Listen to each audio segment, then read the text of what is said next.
எத்தனை விமர்சனங்களை முன்வைத்தாலும் அவற்றையெல்லாம் கண்டுகொள்ளாமல் விளம்பரங்களுக்கே முக்கியத்துவம் கொடுக்கும் விடியல் அரசு மதுரையில் முதல்வரின் வருகையை ஒட்டி பல்வேறு விளம்பரங்களை முன்னெடுத்திருக்கிறது.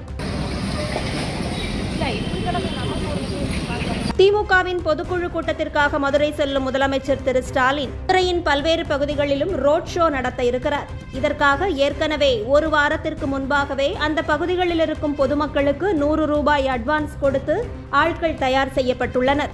முதலமைச்சர் ரோட் ஷோவிற்காக அவனியாபுரம் தொடங்கி ஆரப்பாளையம் வரை சாலை முழுவதிலும் புதிய தார் சாலைகள் பளபளவென அமைக்கப்பட்டிருக்கிறது. ஆனால் அதன் அருகில் பொதுமக்கள் பயன்படுத்தக்கூடிய சாலைகளோ பள்ளம் மேடுமாக இருப்பதும் குறிப்பிடத்தக்கது. இது மட்டுமல்லாமல் அந்த பகுதி முழுவதுமே இரவை கூட பகல் போல மாற்றும் வகையில் மின்விளக்குகளும் அமைக்கப்பட்டிருக்கிறது. முதலமைச்சரின் வருகையின் போது சாலைகளில் தூசு இருக்கக்கூடாது என்பதற்காக மாநகராட்சி தூய்மை பணியாளர்கள் பல்வேறு முறையில் சாலைகளை சுத்தம் செய்து வருவதால் அங்கிருந்து கிளம்பும் மண், தூசு ஆகியவை குடியிருப்பு வாசிகளை பாதிப்புக்குள்ளாக்கி இருக்கிறது. இது மட்டுமல்லாமல் பெருங்குடி முதல் ஆரப்பாளையம் வரை வழிநடுகிலும் முதலமைச்சர் பார்வையில் எந்தவித குப்பைகளும் கழிவுநீர் கால்வாய்களும் தெரிந்துவிடக் கூடாது என்பதற்காக 15 கிலோமீட்டர் தூரத்திற்கு கழிவுநீர் ஓடைகள் மற்றும் குப்பைகள் கொட்டும் பகுதிகளில் திரைச்சீலைகள் வைத்து மறைத்துள்ளார்கள்.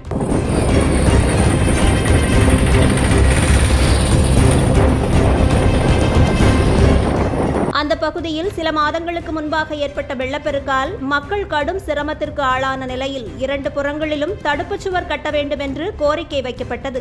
ஆனால் இதுவரை பந்தல்குடி கால்வாய் பகுதியில் தடுப்புச் சுவர் அமைக்காத நிலையில் முதலமைச்சர் அதே பகுதிக்கு வருகை தருகிறார் என்பதால் வாக்குறுதியை மறைக்க வேண்டும் என்பதற்காக பந்தல்குடி கால்வாயை மறைத்து திரைச்சீலைகள் அமைக்கப்பட்டுள்ளதாக தகவல்கள் வெளியாகியுள்ளன. இதற்கு கடும் எதிர்ப்பு தெரிவித்த அந்த பகுதி பொதுமக்கள், எங்களுக்கு தேவை 2 புறங்களிலும் தடுப்புச் சுவர் என்று பதாகைகளை அங்கே நட்டு வைத்ததால் மாநகராட்சி அதிகாரிகள் திரைச்சீலைகளை முழுவதும் அகற்றியுள்ளனர். இது மட்டுமல்லாமல் விசிக சார்பில் அங்கு வைக்கப்பட்டிருந்த விளம்பர பலகையை சுற்றிலும் திரைச்சீலைகள் அமைக்கப்பட்டதால் விசிக கட்சியும் இதற்கு எதிர்ப்பு தெரிவித்த நிலையில் அங்கிருந்தும் திரைச்சீலைகள் அகற்றப்பட்டுள்ளன. ஒரு பொம்மை முதல்வருக்காக விளம்பரம் செய்யும் விடியல் மாடல் அரசு இங்கு ஆட்சி நடத்துகிறதா அல்லது மாதம் மும்மாரி பொழிகிறது மன்னா எனும் மன்னராட்சி நடைபெறுகிறதா என்பது தற்போது பொதுமக்களின் சந்தேகமாக இருக்கிறது.